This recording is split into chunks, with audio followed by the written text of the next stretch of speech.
نحمده ونصلي على رسوله الكريم اما بعد فاعوذ بالله من الشيطان الرجيم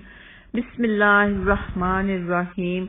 رب اشرح لي صدري ويسر لي امري واحلل عقدة من لساني يفقهوا قولي رب زدني علما اللهم فقهنا في الدين ربي يسر ولا تؤثر وتمم بالخير آمین یا رب العالمین۔ السلام علیکم ورحمۃ اللہ وبرکاتہ۔ آج ہم سورۃ البقرہ پارہ نمبر 2 کی آیت نمبر 229 کی تفسیر اور ترجمہ کریں گے انشاءاللہ تعالی۔ الطلاق مرتان فامساکم بمعروف او تسریح بإحسان ولا يحل لكم أن تأخذوا مما آتيتموهن شيئا إلا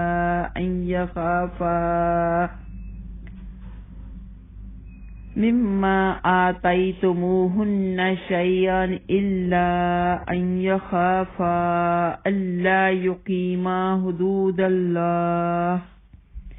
فَإِنْ خِفْتُمْ أَلَّا يُقِيمَا حُدُودَ اللَّهِ فَلَا جُنَاحَ عَلَيْهِمَا فِيمَا افْتَدَتْ بِهِ تِلْكَ حُدُودُ اللَّهِ فَلَا تَعْتَدُوهَا وَمَن يَتَعَدَّ حُدُودَ اللَّهِ فَأُولَئِكَ هُمُ الظَّالِمُونَ۔ فرمایا یہ طلاق رجعی طلاق ہے، 2 بار ہے، پھر یا تو اچھے طریقے سے رکھ لینا ہے یا نیکی کے ساتھ چھوڑ دینا ہے۔ یعنی وہ طلاق جس میں خامد کو عدت کے اندر رجوع کا حق حاصل ہے وہ 2 مرتبہ ہے۔ پہلی 2 طلاقوں کے بعد خامد کو یہ حق حاصل ہے کہ وہ عدت کے اندر رجوع کر سکتا ہے، لیکن تیسری مرتبہ طلاق دینے کے بعد رجوع کی اجازت نہیں ہے۔ زمانہ جاہلیت میں لوگ اپنی بیوی کو کئی مرتبہ طلاق دے دیتے اور عدت کے اندر رجوع کرتے رہتے تھے، نہ عورت کو صحیح بساتے تھے اور نہ ہی آزاد کرتے تھے۔ اس سے ان کا مقصد یہ ہوتا تھا کہ بیوی کو تنگ کیا جائے، بیوی کا احساس نہیں کرتے تھے، اس کی فیلنگ کو نہیں سمجھتے تھے۔ تو اللہ سبحانہ تعالیٰ نے جاہلیت کے اس دستور کو ختم کرنے کے لیے 2 بار رجوع کا حق دے دیا اور تیسری بار بالکل ان کا رشتہ ختم کر دیا۔ اس آیت کریمہ میں اللہ سبحانہ تعالیٰ نے الطلاق مرتان فرمایا ہے، یعنی طلاق 2 مرتبہ ہے، اور لفظ مرتان مرہ کا تثنیہ ہے، یعنی 2 کو کہتے ہیں، جس کا مطلب واضح ہے کہ طلاق 2 مرتبہ ہے، جس سے اس بات کی طرف اشارہ فرما دیا کہ ایک وقت 2 طلاقیں یا 3 طلاقیں دینا، انہیں ایک وقت نافذ کر دینا حکمت الہی کے خلاف ہے۔ اسی لیے شریعت اسلامیہ نے ایک وقت اکٹھی 3 طلاقیں دینے کو شرع سے مذاق قرار دیا گیا ہے۔ یہ شرع کا مذاق اڑانا ہے کہ 3 طلاقیں اکٹھی دے دی اور کہہ دیا کہ ہمیشہ کے لیے یہ طلاق ہو جاتی ہے۔ اس طرح نہیں ہوتی، ایک وقت میں 3 طلاقیں دی جائیں یا 3 سے بھی زیادہ دے دی جائیں تو وہ ایک ہی طلاق اکاؤنٹ کی جائے گی، اور ایک ہی وقت میں 3 طلاقیں دے دینا شرعاً منع ہے، لیکن اگر کوئی دے تو ایک ہی طلاق واقع ہوگی، اس کو 3 طلاق اکاؤنٹ نہیں کیا جائے گا۔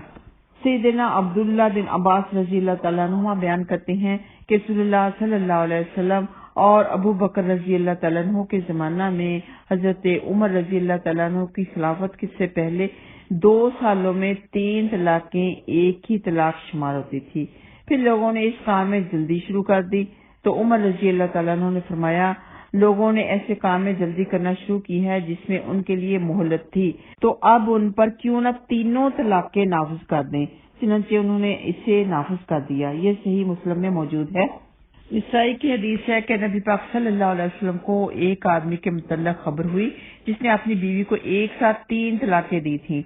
آپ صلی اللہ علیہ وسلم غصہ ہو کر کھڑے ہو گئے اور فرمایا کیا اللہ کی کتاب کے ساتھ کھیل کیا جاتا ہے؟ حالانکہ میں تمہارے درمیان موجود ہوں۔ اور یہ بھی یاد رہے کہ شریعت اسلام نے جو طلاق کے 3 درجے 3 طلاقوں کی صورت میں رکھے ہیں، اس کا یہ مطلب ہرگز نہیں کہ ان تینوں درجوں کو عبور کرنا ضروری ہے،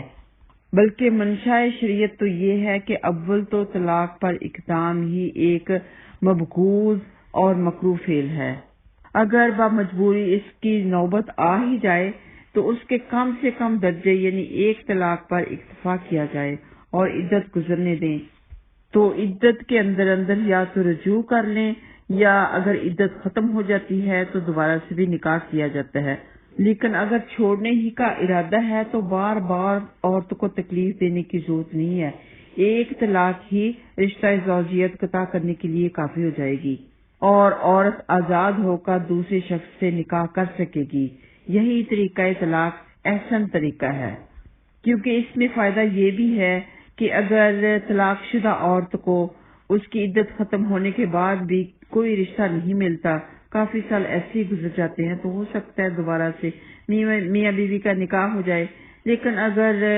ٹھہر کے 3 طلاقیں کمپلیٹ کر دی جائیں گی تو پھر نکاح کی کوئی بھی صورت باقی نہیں رہے گی، کوئی چانس نہیں رہے گا اپنے خاوند کے ساتھ دوبارہ نکاح کرنے کا۔ اس لیے ایک ہی طلاق کو کافی سمجھ لینا چاہیے اور بار بار عورت کو یہ تکلیف نہیں دینی چاہیے۔ ٹھہر کے اگر 3 طلاقیں دے دی جائیں تو پھر ہمیشہ کے لیے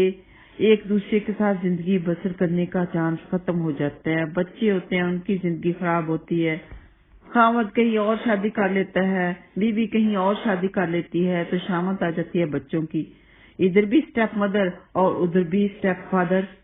تو پھر سے ریپیٹ کرتی ہوں کہ الطلاق مرتان، یہ 2 طلاقیں ہیں جو کہ رجعی طلاقیں ہیں، اس میں رجوع ہو سکتا ہے۔ اس کے بعد تیسری طلاق جب ہو جاتی ہے تو ہمیشہ کے لیے رجوع ہونا ختم ہو جاتا ہے۔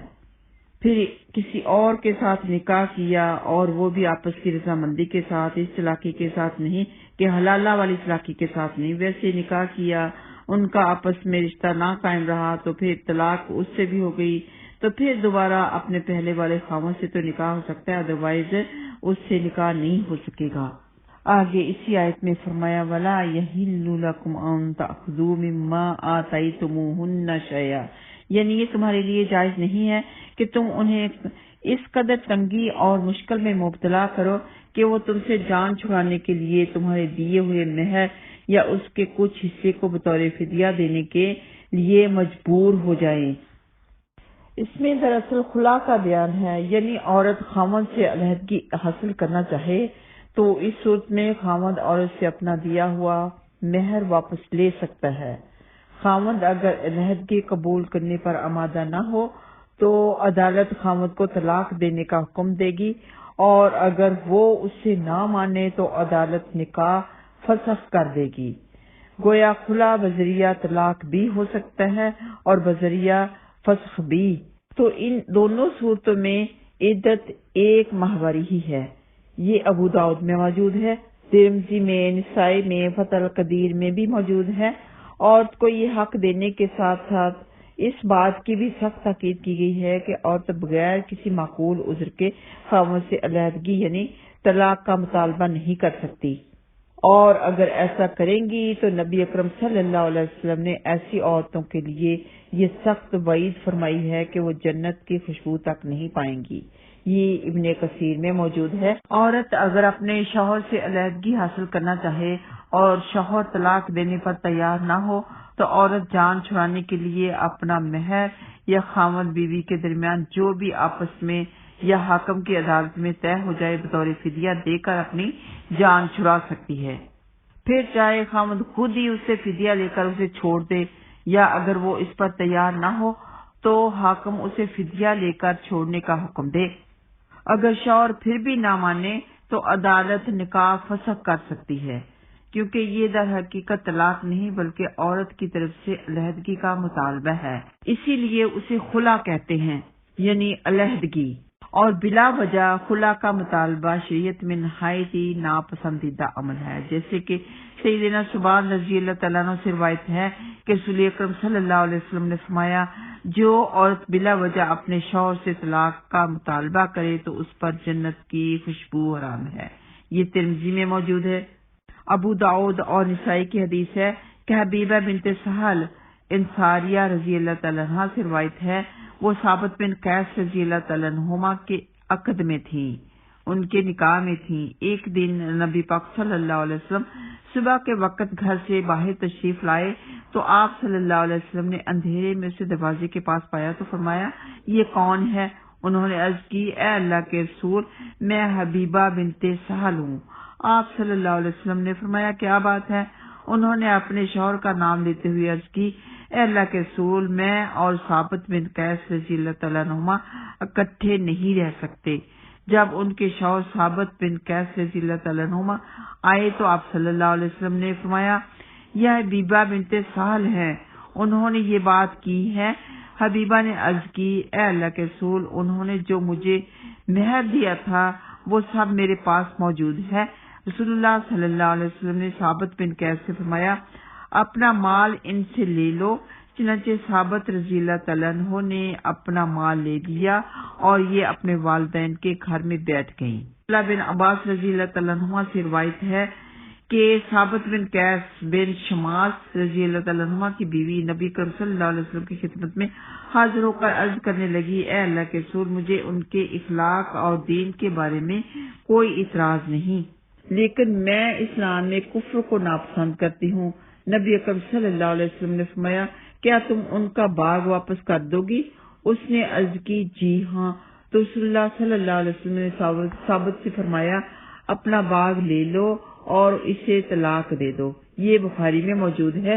اور کہا جاتا ہے کہ یہ اسلام میں سب سے پہلا خلا تھا، اور جو کہ حضرت حبیبہ بنت سہل رضی اللہ تعالیٰ عنہما نے خلا لیا وہ شرعی عذر تھا۔ اور اس حدیث مبارکہ سے یہ معلوم ہوا کہ عورت اپنے شوہر کے پاس اگر نہ رہنا چاہے اور اس کی معقول وجہ ہو، کوئی شرعی عذر ہو، تو اسے خلا لینے کا حق حاصل ہے۔ لہذا سائلہ اگر معقول شرعی عذر کی بنا پر اپنے شوہر کے ساتھ رہنا پسند نہیں کرتی تو اسے حق خلا حاصل ہے۔ وہ ثالثی عدالت، پنچایت یا قانونی چارہ کے ذریعے خلا حاصل کر سکتی ہے۔ اور خلا کی مدت جیسے کہ بتایا گیا کہ 1 ماہواری ہے۔ اس کے بارے میں بھی حدیث ہے کہ ربی بنت معوذ بن عفرہ رضی اللہ تعالیٰ عنہ سے روایت ہے کہ انہوں نے نبی اکرم صلی اللہ علیہ وسلم کے عہد مبارک میں خلا حاصل کیا تھا، تو نبی اکرم صلی اللہ علیہ وسلم نے اسے حکم دیا تھا کہ وہ 1 ماہواری تک عدت گزارے۔ یہ ترمذی میں موجود ہے۔ تو خلا کی عدت 1 ماہواری ہے، اور اگر خاوند طلاق دے دے تو اس کی عدت 3 ماہواری ہے، یعنی اس عدت کے بعد چاہے تو وہ کہیں اور نکاح کر سکتی ہیں، لیکن عدت میں نہ نکاح کا پیغام لے سکتی ہیں اور نہ ہی کسی سے نکاح کر سکتی ہیں۔ آئیے آتے ہیں لفظی ترجمہ کی طرف۔ الطلاق طلاق ہے یعنی رجعی طلاق ہے، مرتان 2 مرتبہ، فامساکن پھر یا تو روک لیا جائے بمعروف اچھے طریقے سے، اور تسریحون یا رخصت کر دیا جائے بِإِحْسَان اچھے طریقے سے، ولا اور نہیں، یحلو جائز نہیں ہے، حلال لکم تمہارے لیے، یہ کہ تأخذو تم سب واپس لے لو، مما اس سے جو آتیتموہن تم انہیں دے چکے ہو، آتیتمو تم سب دے چکے ہو، ان کو شیئن کچھ بھی، الا مگر یہ کہ یخافا میاں بیوی دونوں ڈریں، میاں بیوی براکٹ میں لگائیں گے، یخافا مطلب دونوں ڈریں، دونوں کو خوف ہو، اللہ کے نہ یقیمہ وہ قائم رکھ سکیں گے، حدود اللہ کی حدود کو، فَإِن پس اگر خفتم تمہیں ڈر ہو، تمہیں خوف ہو، اللہ کے نہیں یقیمہ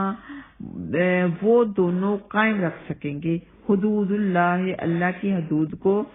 فلا پس نہیں جناح کوئی گناہ علیہما ان دونوں پر، فی ما اس معاوضہ میں جو افتدت بطور فدیہ دے دے، یعنی عورت اگر کوئی معاوضہ دے کر اپنی جان چھڑا لے، خلا لے لے تو کوئی گناہ نہیں، بھی اس کے بدلے میں، دل کا یہ حدود اللہ کی حدیں ہیں، پس نہ تعتدوها تم سب تجاوز کرو ان سے، یعنی کہ حد سے نہ بڑھ جاؤ ان سے، ومن اور جو کوئی یتعدی تجاوز کرتا ہے یعنی حد سے بڑھ جاتا ہے حدود اللہ کی حدوں سے، فاولئک تو وہی لوگ ہم الظالمون سبھی ظالم ہیں، یعنی حد سے بڑھ جانے والے ظالم ہیں، اپنے اوپر ہی ظلم کر رہے ہیں۔ اللہ سبحانہ تعالیٰ ہم سب کو اپنے احکامات پر عمل کرنے والے بنائے، آمین یا رب العالمین، وآخر دعوانا ان الحمد للہ رب العالمین۔ السلام علیکم ورحمۃ اللہ وبرکاتہ۔